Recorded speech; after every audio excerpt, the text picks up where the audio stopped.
Hi, it's Todd of Todd's Workshop and Todd Cutler here, and today we're going to have a look at how medieval and Renaissance people wore their daggers. There's lots of different ways, and I'm just going to run through the different systems, the different ways of doing it with my assistant Hob here, who you'll be pleased to know is wearing his hat at the fashionable At the Pill Garlic.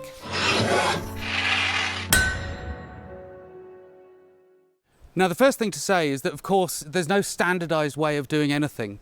People were individual then, they're individual now. People chose to wear things in different ways, but if you look through the artwork, you'll find probably a million different ways that people wore their daggers. But I'm going to talk about some of the principal ways that it was done. So most of the daggers that I supply come very simply with a thong. The idea of suspending a dagger on a frog, so basically a leather fitment here that the belt then fits through, which does have the advantage of keeping the dagger exactly in the place you want it to be. That's really more of a 17th century and onwards thing.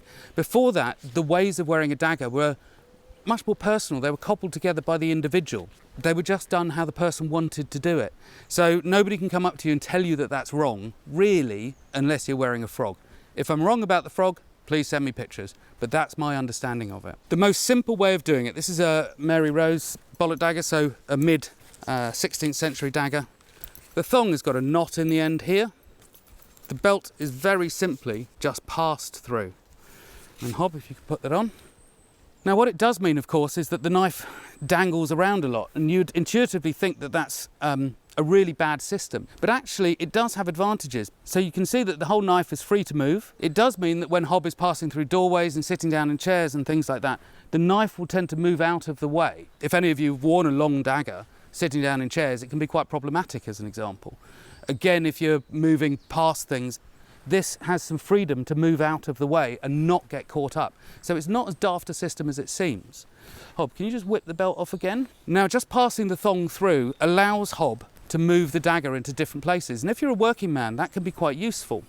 But there are other times where actually you want the dagger to stay pretty much where it is. So what you have here is you've inverted the loop. You've just turned it inside out and created a loop that you can pass your belt through. And so now it locks down onto the scabbard and it doesn't want to move. It still has those advantages of being free to move and can get knocked out of the way. But the dagger now doesn't slide up and down the belt. The loop is holding it in position. Again, depending on who you are and how you live your life and what kind of fighting you like doing or whatever, that dagger, it now allows you the freedom of a dangle. But what it does do is stay in the same place. So when your hand goes there, it's here and it hasn't moved around to the back.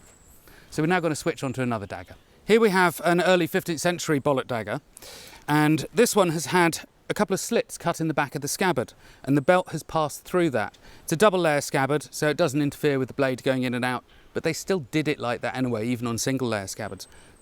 But it wasn't that common. You look in the museums, you look at the found examples, you see the slits sometimes, but not very often. You see it on eating knives as well. And then the thong has just been brought around and tied off in a pretty little scabbard knot for a bit of decoration. So there's no particular advantages to this. I think it just comes down to preference again.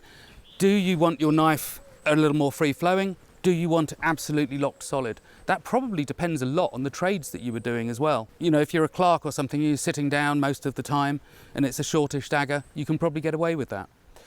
Right, let's look at another one. Here we've got an English or Italian style basilard, and very simply I've used the thongs to tie off a loop going over the belt and back around the front and tied off in a knot again. It comes down to personal preference. So it's nice and solid, stays exactly where you know it's going to be. Next up is a rundle. These often have a particular problem in that there's quite a lot of weight in the hilt, and especially with things like the Burgundian rundles, the late 15th century ones, where you get fat rundles here, then you've got the grip, and you end up with a short blade as well. It's the style of the time. And what that means is the dagger often doesn't really hang vertically. Particularly with short rundle daggers, this is quite long, it actually can hang upside down. You see that in the artwork quite a lot. So if you put two hanging points using your cord, so you can see that the thongs pass through punched holes in the belt, and it allows that width of suspension for some stability into the dagger. And then if we just turn it over, you can see I've just turned the thongs through. It comes in here, back out the front and tucked underneath. But if you do it that way, it hangs much better. Being a military knife, it's very often worn on the right-hand side. And the knife now is hanging vertically and it's secure, it stays where you want. Still also has a little bit of flexibility about it, which is handy, like I said, for moving around. Here we've moved into another system of suspending daggers. So medieval people didn't have pockets.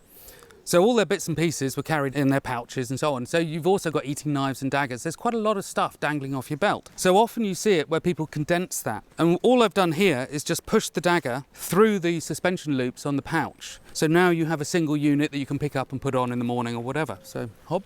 Civilian daggers are often seen on the left-hand hip or the right hand. This is usually seen on the right-hand hip, which is naturally where you go for your pouch, so it makes sense that that's where that is worn. You might have a piece tie here, as it's called, just a leather thong to hold it in, which the thong of the scabbard itself has, so you can use it for that. Or if the scabbard is tight-fitting, then you just leave it and you know that the knife will be there anyway.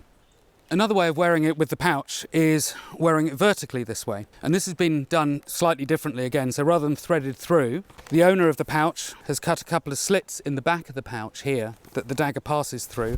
And then it's held at the top here by the belt. I guess you can tie the thongs onto the belt so that the scabbard stays where you want it to be. And again, it's just another way of having a single kit of parts when you get up in the morning and you go out and about. This particular style you often see with bollock daggers, both this one and passing through the loops of the pouch. And again, as you can see, everything you want is in one place. Your money and your knife to protect it. What we have here is a late 16th century left-hand dagger, so about 1580. This is a Todd's Workshop piece, the other ones were all Todd Cutler. Now, this one is slightly different because it is specifically a left-hand dagger, so not to be drawn across with the right hand or up with the right hand, but it's to be drawn with the left, and it's used in accompaniment with a rapier, really. So what we have going on here is a metal fitting at the top here, throat fitting, and then a belt fitting on the back with a metal staple here, set at an angle. So you are, pop that on for me. So what's going on here is it goes roughly over the small of his back. So that's out of the way of the rapier. It's just the fashion of the time, really. But that angled staple allows the dagger to hang at a slight angle, so the blade doesn't fall out, obviously. But it allows Hob to reach behind and to grab the dagger very easily. He knows exactly where it is. So this is a particular feature of left-hand daggers of this period. The last system of suspension I'm going to show you is particular to bollock daggers. And you see it in the medieval and the 16th century artwork. Now, if you pass me my watch coat, Hob, the coat that I had didn't have skirts on it. But often, coats will have quite a long skirt on it. Watch coat here, obviously, it's very encompassing. It covers everything on my belt. Very difficult to find a dagger if you need to find it in a hurry. It seems a little preposterous and certainly obscene to modern eyes, but you can wear your bollock dagger right at the front here. And it is literally, less so with a watch coat, but with a normal coat, is literally poking out the front of your skirts here. Clearly it looks patently ridiculous, but actually it has the advantage that you can put your hands on it as fast as you want. It still allows you to do it. In a previous video, I alluded to the fact that I think that bollock daggers must frankly just be an obscene joke that's 700 years old. And of course, that really perpetrates that joke. And the last advantage it has, medieval life is all about money. It's about how much money you've got and showing off. And this allows you to show off the fact that you've still got a swanky dagger there. So really, it has its advantages. I don't think I've ever seen a reenactor wearing them like this, but people should do. Well, thank you very much for watching, and I hope this has cleared up some of your ideas about how daggers were worn. But remember, we're all free-thinking individuals, so go your own path, but if you base them roughly on some of these designs here, nobody can tell you it's wrong.